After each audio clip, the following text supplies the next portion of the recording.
Igitondo cyiza, igitondo cy'imigisha, tugeze ku cyumweru, turi tariki ya 18 z'ukwezi kwa mbere 2026, tugiye kwibanda ku mirwano ikomeye izindutse, tukubwire ambushi karundura waza bongeye gutega hano hagati ya teritwari ya Bukavu ndetse na Shabunda, aho amakamyo cyangwa se imodoka za M23 zerekezaga muri Shabunda zatezwe ambushi.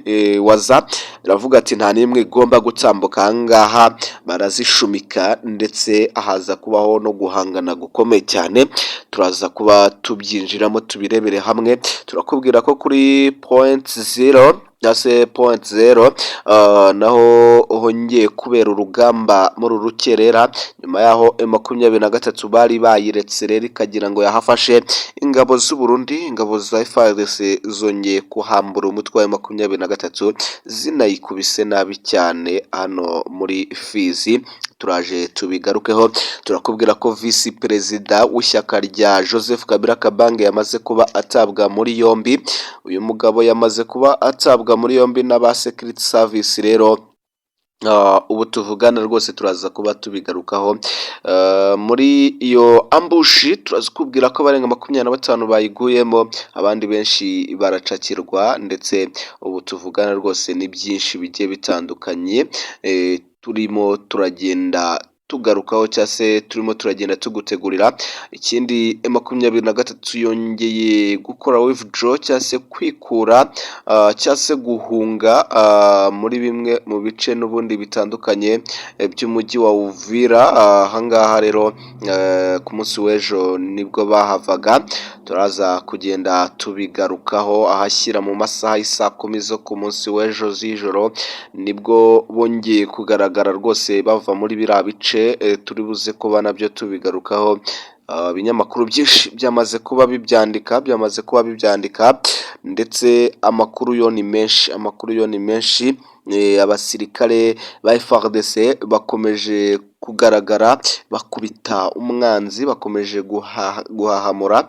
Ari itsinda rikomeye cyane, cyangwa se ingabo zo mu itsinda ryitwa The Elephants cyangwa se inzovu, bongeye kuzamurwa mu ntera abo muri Special Forces za FARDC nyuma yo kuva mu myitozo ikarishye cyane yo ku rwego rwo hejuru muri Israel. Rero abangaba bahise boherezwa muri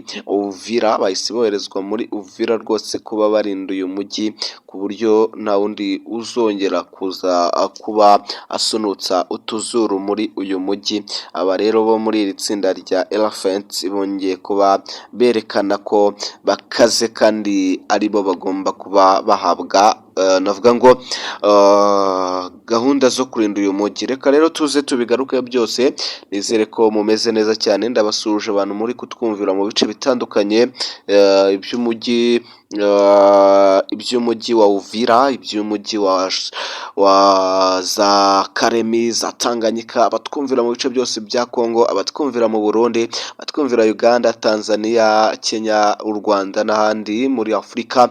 Kuri uyu munsi hari final, hari finali y'igikombe cya Afurika, ubwo twizere ko muri buze kwamukurikirana.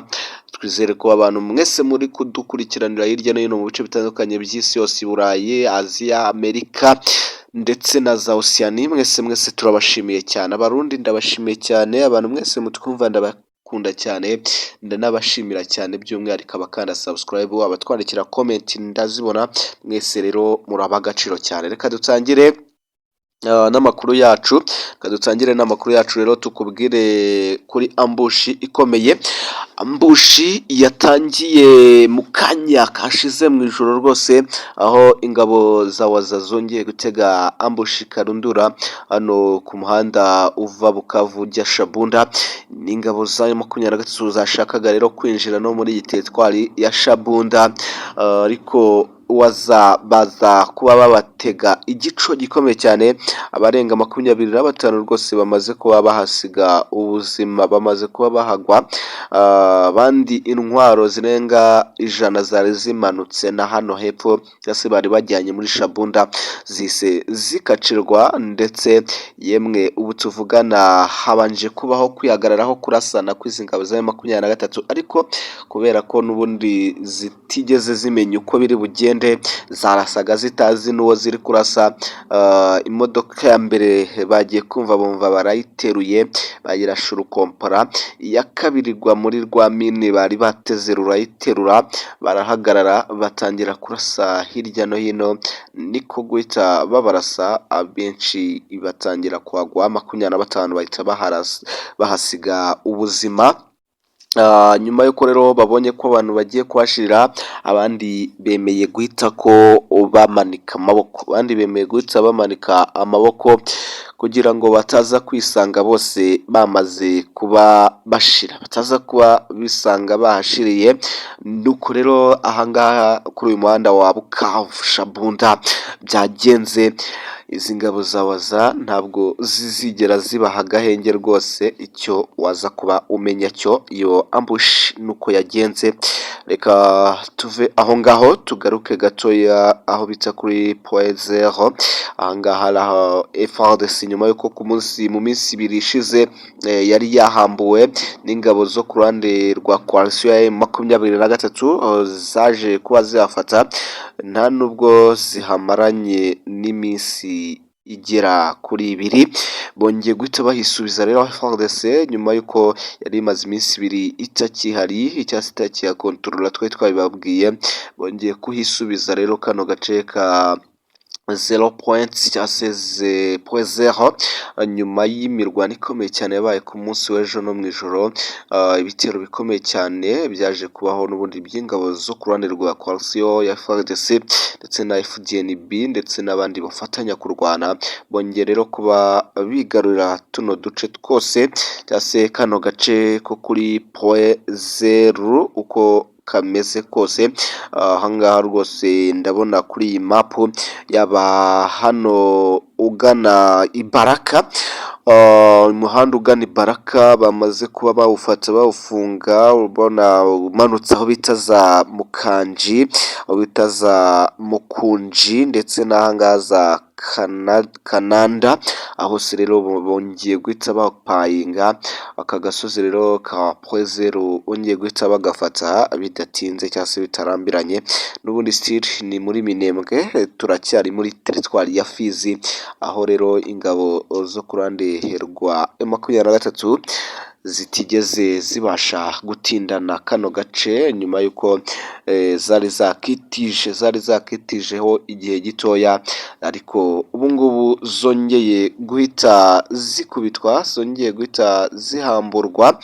Reka tukubwire ko rero n'ubundi bamwe mu barwanyi ba M23 n'ababashyigikiye cyangwa se n'ababafasha kurwana, nyuma y'ama operation menshi cyane rwose mu midugudu itandukanye iri hano mu bice bitandukanye bya teritwari ya Rucuru, hano muri Shefreza za Bwito. Ahangaha rero bongeye kuba barasa abaturage benshi cyane, ngo barashe abaturage mu bice bitandukanye birimo za Bukombo, Karambi, Cahemba, Kanyangohe ndetse n'abitsa Mashango. Ahangaha rero nyuma y'ubu bwicanyi abarenga 91, abaturage barenga 91 barimo abana barishwe mu minsi ishize ku itariki ya 12. Ni ubwicanyi rero buri kubarurwa bwakorewe muri ibyo bice birimo za Bukombo, Karambi, Cahemba, Kanyangohe ndetse n'aha Mashango. Ibi byose rero hari ibikomeza no kugenda, ibinyamakuru bikomeza kugenda bigarukaho ko hari n'abishwe, yemwe nk'umuryango wose ukazima, cyangwa se urugo rwose rukazima. Hari abana benshi babiguyemo ndetse benshi cyane hano muri teritwari ya Rucuru. Ni igikorwa rero kibi cyane. Imiryango mpuzamahanga ishinzwe uburenganzira bwa muntu, Human Rights Watch, za UN, UNICEF zishinzwe kwita ku bana ndetse n'abandi bamaganye ibi bikorwa byakozwe n'uyu mutwe. Ibi byose rero bakomeje kugenda bavuga ko ari ibintu bitari bikwiye habe na gatoya. Ati ibi byose ni ibintu rwose tutashyigikira cyangwa se tutakemera ko bikomeza gukorwa, mu gihe rero uyu mutwe wa M23 wakomeza gukora ibi ngibi baravuga ko hari buze gufatwa indi myanzuro ikomeye cyane. Reka tuve aho twerekeze ku cyambu cya Karundu. Ku cyambu cya Karundu naho hongeye kuba imirwano ikomeye cyane yasize abarwanyi ba M23 bongeye kuba bahasiga ubuzima nyuma ya drone yabarasiye muri hoteli. Haje kugaragara nanone ikindi gitero kiri heavy cyangwa se gikomeye cyane, igitero kiremereye cyane cyongeye kubarasa ku buryo bukomeye cyane. Amabombe 12 yaje kuba araswa cyangwa se yaje kuba araswa aho bita Makobora uva hano Kivovo. Rwose nibwo ku munsi w'ejo ku isaha 2:30 bongeraga kuba baharasa ku buryo bukomeye cyane. Abaturage rero baje kuba bahunga iryo turika rikomeye cyane ry'amasasu hano Makobora, abenshi berekeza mu bindi bice barahunga birimo za Skwima, baje kuba bahunga. Ariko uyu mutwe waje kuba ubombaridwa ku buryo bukomeye cyane, waje kuba ubombaridwa ndetse utangira gutanga impuruza. Abenshi muri bo rero baje kuba bahunga. Hari navuga ngo aho amabombe yagiye arasa ku buryo bukomeye cyane, cyangwa se aho bombe zarasiye uyu mwanzi. Ndaje mabereke cyangwa se muri kuhabona aho ngaho mubona nashyize mu kazeru k'umutuku, niho bombe zaturikije rero, mwumve ko rero ibintu bitari byoroshye cyane, uyu mutwe wahondaguwe. Reka tugaruke gatoya rero n'ubundi Kinshasa. Vice President cyangwa se Vice President w'ishyaka rya PPRD rya Joseph Kabila Kabange yaje kuba atabwa muri yombi na Secret Service.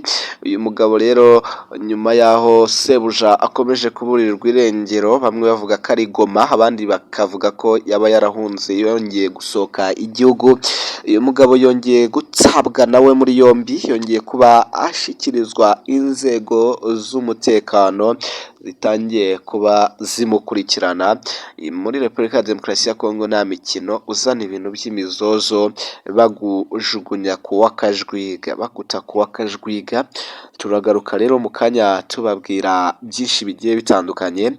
Abakunda football, ikipe ya Man City yaje gukubitwa vibaya sana n'ikipe ya Manchester United, yari derby Manchester, ibitego 2-0. Abantu benshi bataje rwose kumva uburyo Man yirembye kuriya yatsinda ikipe ya Man City.